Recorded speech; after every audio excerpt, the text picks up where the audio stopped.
क्या मुस्लिम लड़की हिंदू लड़के से हलाला करा सकता है कि नहीं? भाई आप सब कमेंट कर देना जय श्री राम और आईडी को फॉलो कर लेना।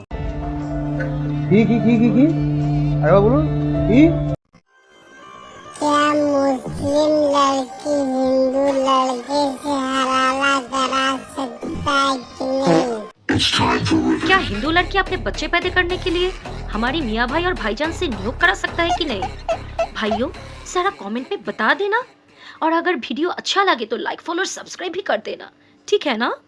अल्लाहू আকবার, খোদা হাফেজ, টাটা। যেমন প্রশ্ন তেমন উত্তর দিতে পেরেছি তো, নাকি কোনো ভেজাল আছে? আমি কি কাউকে গালি দিয়েছি?